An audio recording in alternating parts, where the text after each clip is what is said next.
साथियों नमस्कार, मेरा नाम है पवन कुमार। आपका स्वागत है टाइम टू अनफिल्टर में। बसपा सुप्रीमो ने आज प्रेस कॉन्फ्रेंस बुलाई, तमाम बिंदुओं को सामने रखा। वहीं पर सबसे बड़ी बात उन्होंने कहकर संदेश दे दिया कि आज भी बहुजन समाज पार्टी के साथ कोई एक जाति, कोई एक धर्म का व्यक्ति नहीं, बहुजन समाज के साथ तमाम जाति, तमाम धर्म के लोग आज भी साथ खड़े हैं। ये बात साफ साफ उन बहुजन समाज पार्टी के समर्थकों के लिए एक एनर्जी है, एक बूस्ट है, जो लोग मिशन मूवमेंट से जुड़े हुए हैं। यहाँ पर एक बात और देखने को मिली, बसपा सुप्रीमो ने प्रेस कॉन्फ्रेंस में कहीं ना कहीं भाजपा को आड़े हाथ लिया और कह दिया ये वो लोग हैं सिर्फ बहुजन समाज के लोगों के सामाजिक न्याय की बात तो करते हैं, मगर सामाजिक न्याय के लिए लड़ते नहीं दिखते, उनको वो सम्मान नहीं दिलाते। ये बात कहते हुए बसपा सुप्रीमो ज़रा सा भी नहीं कतराई। उन्होंने बताया इनका एक एल्गोरिथम है, इनका एक तरीका है, कहीं ना कहीं तमाम सामाजिक संगठनों को बनवाते हैं और वो सामाजिक संगठन कहीं ना कहीं बसपा का वोट काटते हैं, जो कि किसी और राजनीतिक पार्टी में जाते हैं, वरना बहुजन समाज के नाम से तमाम ऐसी छोटी छोटी पार्टियां बनाते हैं जिसके द्वारा वो वोट कट सके। ये बात बसपा सुप्रीमो ने प्रेस कॉन्फ्रेंस में रखी और वहीं पे कांचीराम स्मारक में जो कांचीराम साहब की जयंती मनाई गई, उसकी सभी को बधाई दी, आभार व्यक्त किया और कहा कि काफ़ी संख्या में लोग वहाँ मौजूद हुए हैं और मानवर साहब की जयंती मनाई। ये साफ साफ दर्शाता है कि बहुजन आइडियोलॉजी में बसपा का समर्थन आज भी बसपा के साथ है। बहुजन समाज आज भी बहुजन समाज पार्टी के साथ खड़ा दिख रहा है। क्या कुछ कहा हम आपसे रूबरू कराते हैं कि बसपा सुप्रीमो ने आज की प्रेस कॉन्फ्रेंस में क्या कुछ बात रखी। जैसा कि विदित है कि इस बार बीएसपी के संस्थापक एवं जन्मदाता मान्यवर श्री कांशीराम जी की जयंती को होली व अन्य त्योहारों के कुछ ही घंटे बीत जाने के बाद दिनांक 15 मार्च को खासकर यूपी व दिल्ली सहित पूरे देश में इनके अनुयायियों ने अपार संख्या में इकट्ठा होकर इसे विभिन्न स्तर पर मनाया है और अपने श्रद्धा सुमन अर्पित किए हैं, जिसके लिए पार्टी उनकी अति आभारी है। साथ ही होली सहित अन्य विभिन्न त्योहारों के बीच इस बार मान्यवर श्री कांशीराम जी की जयंती जिस अति उत्साह व जोश के साथ मनाकर उनके अनुयायियों ने अपनी पार्टी को हर स्तर पर मजबूत बनाने का तथा उनकी एकमात्र उत्तराधिकारी व पार्टी की राष्ट्रीय अध्यक्ष का अपने पूरे तन मन धन से साथ देने का जो संकल्प लिया है, तो उसने पार्टी को मजबूती देने के लिए मेरे हिम्मत व हौसले को कई गुना और ज़्यादा बढ़ा दिया है, जिसे मैं अभी तक की तरह आगे भी अपने जीते जी अपने व्यक्तिगत तथा भाई बहन व रिश्ते नातों आदि के स्वार्थ में कभी भी कमजोर नहीं पड़ने दूंगी। वैसे भी मेरे भाई बहन व अन्य रिश्ते नाते आदि मेरे लिए केवल बहुजन समाज का ही एक अंग है, उसके सिवाय कुछ भी नहीं है। इसके अलावा पार्टी व मूवमेंट के हित में बहुजन समाज के जो भी लोग अपनी पूरी ईमानदारी व निष्ठा से कार्य करते हैं, तो उन्हें पार्टी में जरूर आगे बढ़ने का मौका दिया जाएगा और इस मामले में मेरे रिश्ते नाते आदि भी आड़े नहीं आएंगे। यहाँ मैं सावधानी के तौर पर ये भी बताना चाहूँगी कि पिछले कुछ वर्षों से सत्ता व विपक्ष में बैठी सभी जातिवादी, सांप्रदायिक व पूंजीवादी पार्टियां बीएसपी के विरुद्ध अंदर अंदर आपस में मिलकर बहुजन समाज की एकमात्र हितैषी पार्टी बीएसपी को किस्म किस्म के हथकंडों के जरिए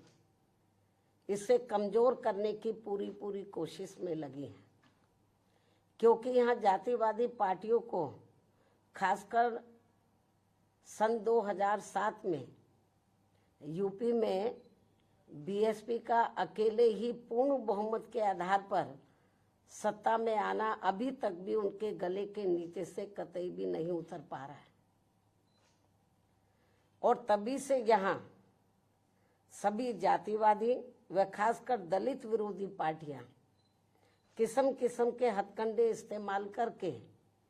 बीएसपी को कमजोर व खत्म करने में लगी है। इसी प्रकार बाबा साहब डॉक्टर भीमराव अंबेडकर के जीते जी भी इन्हीं जातिवादी पार्टियों ने इनके कारवां को किस्म किस्म के हथकंडे इस्तेमाल करके उसे कमजोर व खत्म करने का पूरा प्रयास किया था, जिसे बाबा साहब ने व बाद में मान्यवर श्री कांशीराम जी ने भी इनके मंसूबों को पूरा नहीं होने दिया है। और अब मैं भी अपने बहुजन समाज के बलबूते पर इनके इस मंसूबे को किसी भी कीमत पर पूरा नहीं होने दूंगी। ये मेरा पार्टी के लोगों को वायदा है, जिसके लिए मुझे अपने बहुजन समाज का हर स्तर पर साथ मिलना भी बहुत ज़रूरी है। और अच्छी बात यह है कि बहुजन समाज पूरे तन मन धन के साथ अब मेरे साथ खड़ा है, अभी भी खड़ा है। इतना ही नहीं बल्कि दलित व अन्य उपेक्षित वर्गों के लोगों को ये मालूम है कि ये लोग यूपी में बीएसपी की पूर्ण बहुमत की सरकार बनने से पहले यहाँ जातिवादी उच्च वर्गों के लोगों के सामने, यानी कि जो बहुजन समाज के लोग हैं, खास तौर से दलित वर्ग के लोग, यहाँ जातिवादी उच्च वर्गों के लोगों के सामने ना तो चारपाई पर बैठ सकते थे और ना ही उनके बराबर की कुर्सी पर भी बैठने की हिम्मत जुटा सकते थे। लेकिन सन 2007 में बीएसपी की अकेले पूर्ण बहुमत की सरकार बनने के बाद से ये सब अब काफी कुछ बदल गया है। अब ये लोग उनके बराबर में चारपाई व कुर्सी आदि पर भी पूरे सम्मान के साथ बैठ सकते हैं। ये जो बहुजन समाज के लोग हैं, यही है वास्तव में यहाँ सही सामाजिक परिवर्तन। यही है वास्तव में यहाँ सही सामाजिक परिवर्तन, जिसे मेरे नेतृत्व में बनी बीएसपी की सरकार ने लाया है। लोग सामाजिक परिवर्तन की बहुत बात करते हैं, लेकिन उसको धरातल पे कभी उतारते नहीं हैं। लेकिन मेरे नेतृत्व में सन 2007 में जब अकेले पूर्ण बहुमत की सरकार बनी तो इसे मैंने धरातल पे उतारा है, जिससे यहाँ यूपी में हमारे संतों, गुरुओं व महापुरुषों का काफी हद तक सपना साकार हुआ है, जिसकी वास्तव में पूरी देन मान्यवर श्री कांशीराम जी की है। और ये सब यहाँ समाज में परिवर्तन लाने के मामले में इतिहास के पन्नों में जरूर लिखा जाएगा। इसके साथ ही बीएसपी की सरकार ने ही यहाँ यूपी में इन वर्गों के लोगों को,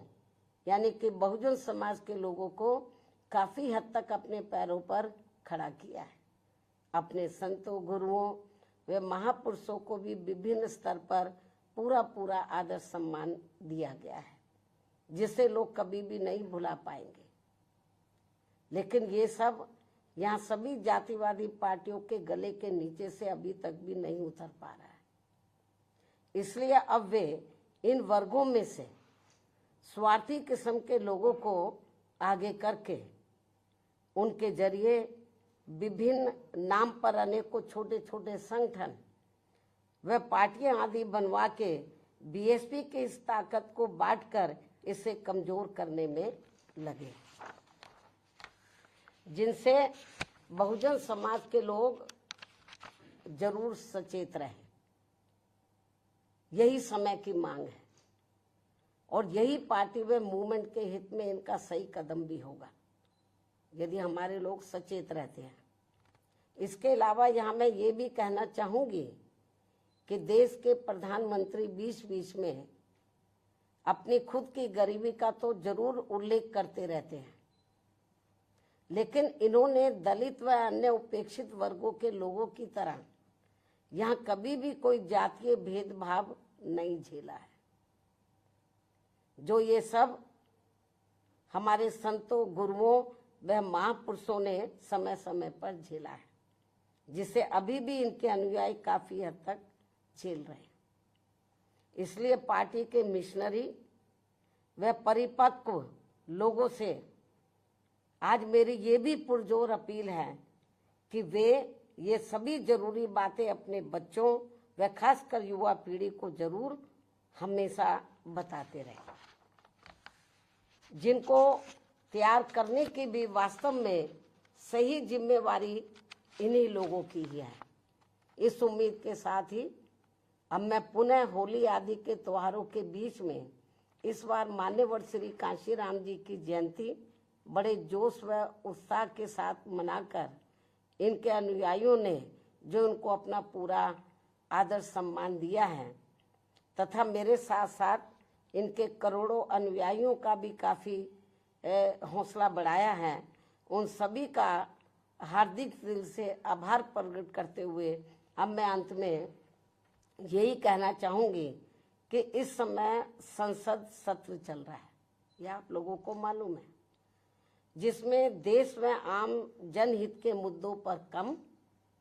बल्कि अपने अपने स्वार्थ में राजनीति करने पर ज़्यादा जोर दिया जा रहा है, जो ये अति चिंता की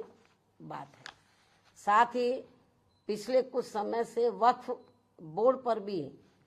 सत्ता व विपक्ष द्वारा जो राजनीति की जा रही है, तो ये भी अति चिंता की बात है। और यदि ये मामला समय रहते आम सहमति से सुलझा लिया जाता